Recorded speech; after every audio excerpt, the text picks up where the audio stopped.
and welcome to Upstate Unsolved, a show where we will be exploring unsolved cases that take place here in our own backyard.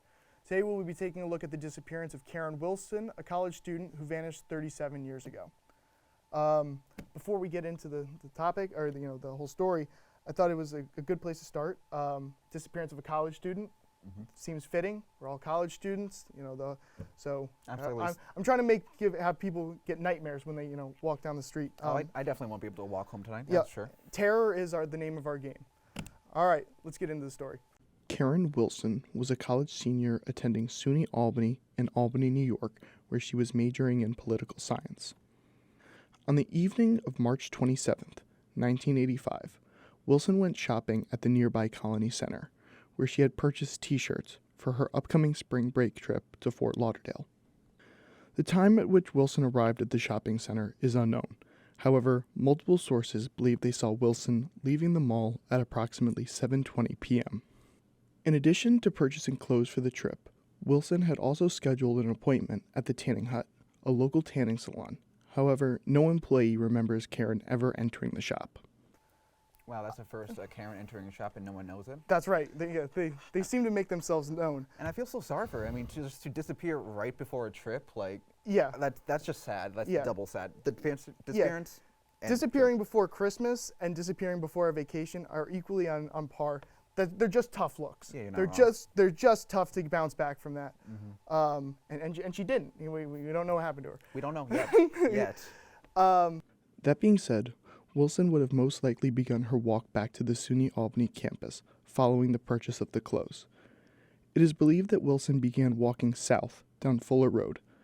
This route was relatively well known to students attending SUNY Albany since it provided an almost direct route to the shopping mall from their college campus.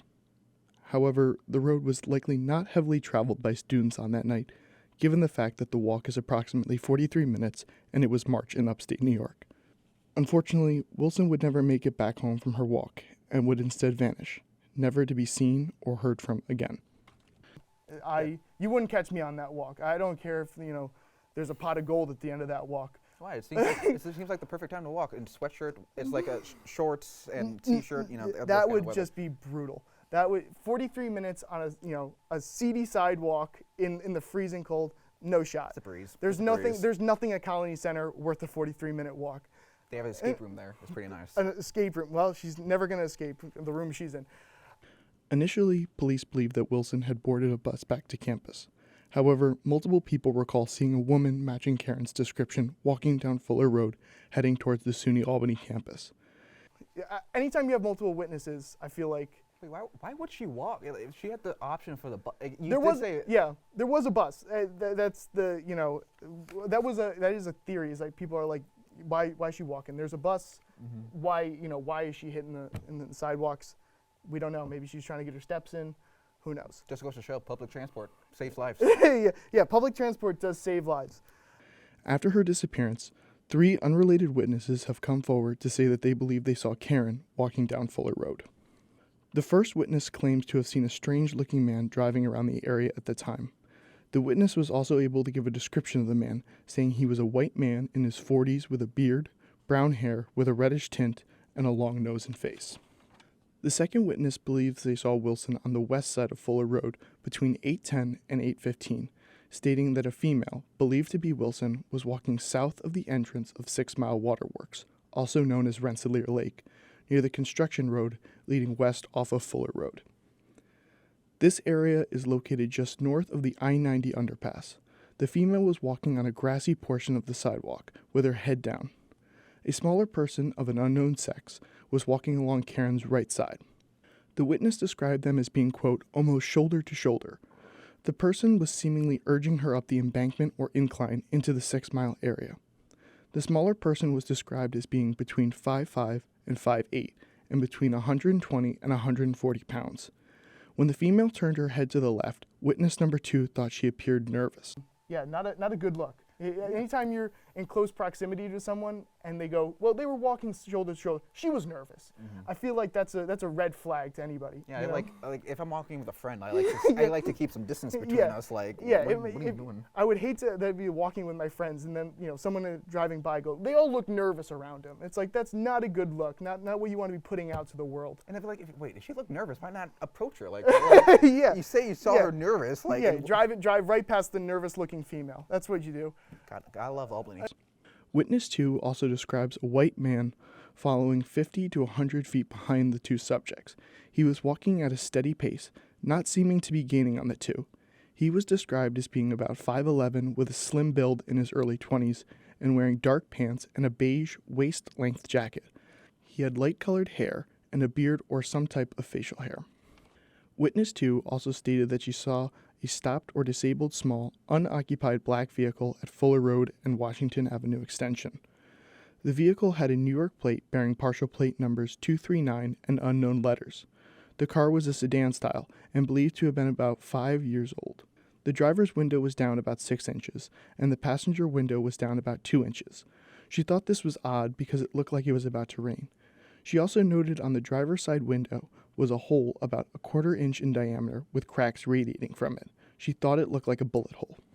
A bunch of red flags there. I mean, if you want to talk about the ultimate red flag vehicle, it's this one.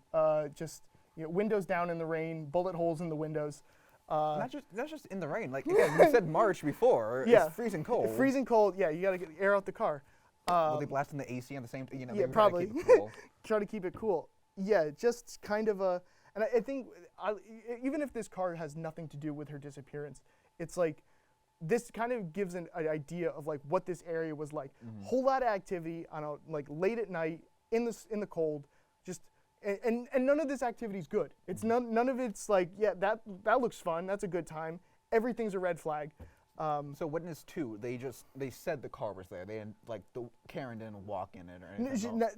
Yeah, as far as we know, the driver just ran into Stewart's, grabbed whatever, and just hopped back in his car. But it was just kind of seen in the area that we know she was last seen in. Okay. The last sighting of Karen was by witness number 3 at approximately 8:20 p.m. as he left work at the SUNY Albany campus.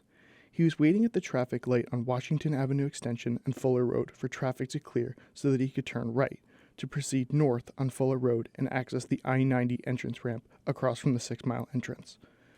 The female was reportedly seen standing on the northwest corner of Fuller Road for about 10 seconds. Witness 3 believed the female appeared to be waiting for the traffic light to change. When witness number 3 made his right onto Fuller Road, he saw a male crossing Fuller Road from the west side to the east side, just south of the I-90 underpass.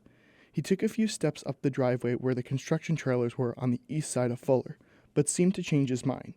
He then walked south on the east side of Fuller Road. The male subject did not appear to be looking towards Karen.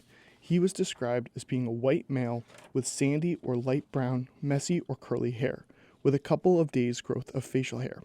He was average height, about 18 to 25 years old, and wearing a jean or aviator type jacket, jeans, a flannel shirt, and high tan construction boots. Okay. Kind of say, I got scared for a second. You were describing me. Yeah, I was it does feel like you're describing every person that lives in Plattsburgh. So yeah, a lot of curly haired people.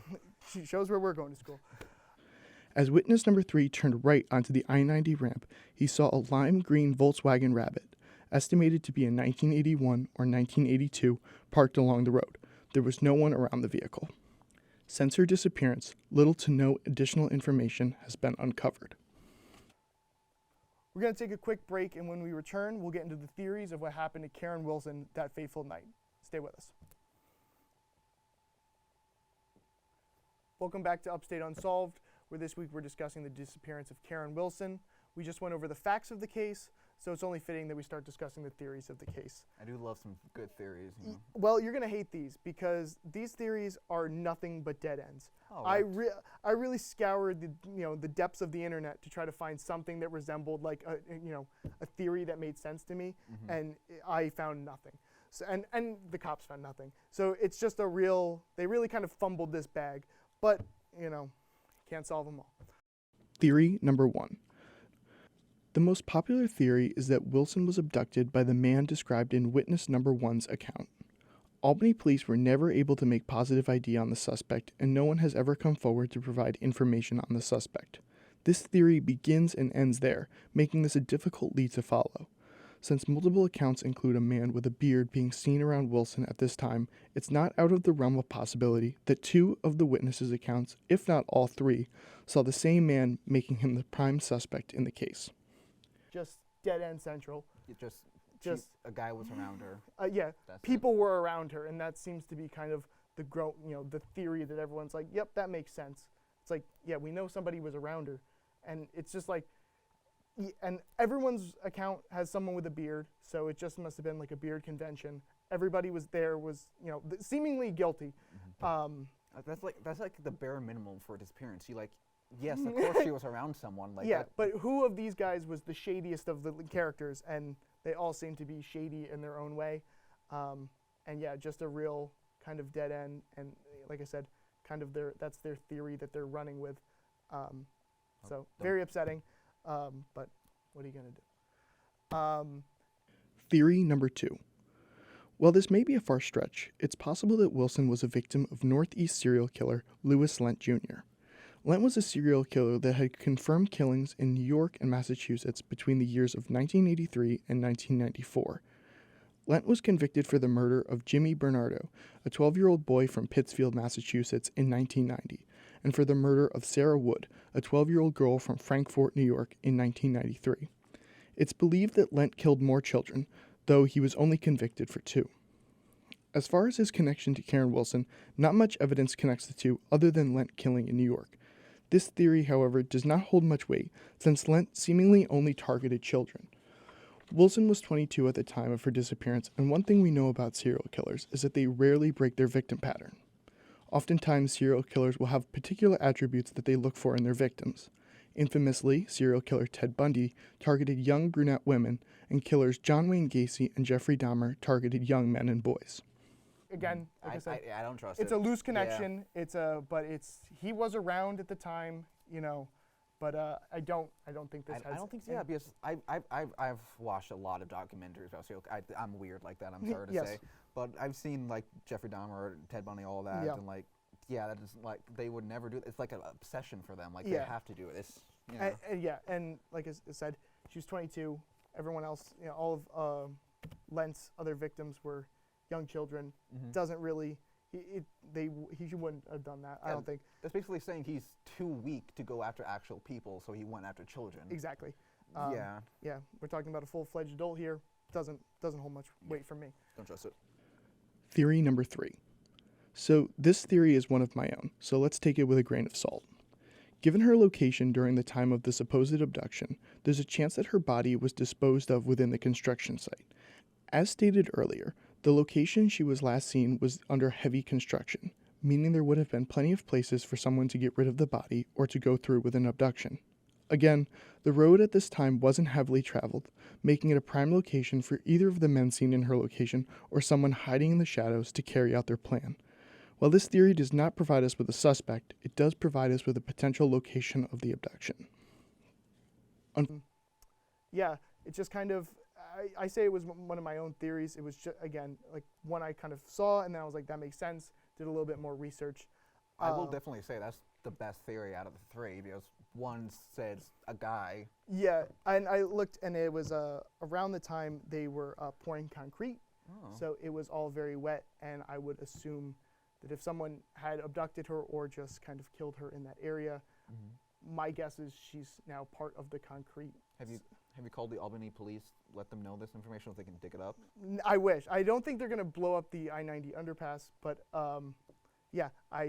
it's not out of the realm of possibility that she is one with the bridge. Oh, just imagine that's going to be so horrible if that's true. Like one day, like construction is just working on the bridge, and they just that'd be horrible. But they'd at least solve it. They would genuinely be like better detectives than the Albany PD, because these guys are terrible. I said that was our last theory. This is, again, just kind of, there is a theory that she just went to Fort Lauderdale. I like that theory. It's a great theory. It's a theory that she just said, you know what, I'm done with my 2 classes. I'm not going to them. Spring break is on the horizon. She just went to Fort Lauderdale, which I think is a very happy ending to a probably not happy story. You know what? Theory of mine. Right now, she is off, living off the Bermuda, has a coconut in her hand, just sipping it. I love that theory. Yeah. I love that theory. I love the idea of a college senior being like, I can't make it through more days of classes. I got to get the next flight to Lauderdale, and just had a time of her life and just stayed there. Just said, I'm not coming back. Spring break forever. Fortunately, that is where the theories end. We may never know what happened to Karen, and with the limited evidence in the case, it's possible that we never will. While there seems to have been no shortage of shady characters seen in her proximity that night, none of them have ever been charged or brought in for questioning. Due to the lack of evidence and the time that has passed, it is likely that this case will remain unsolved.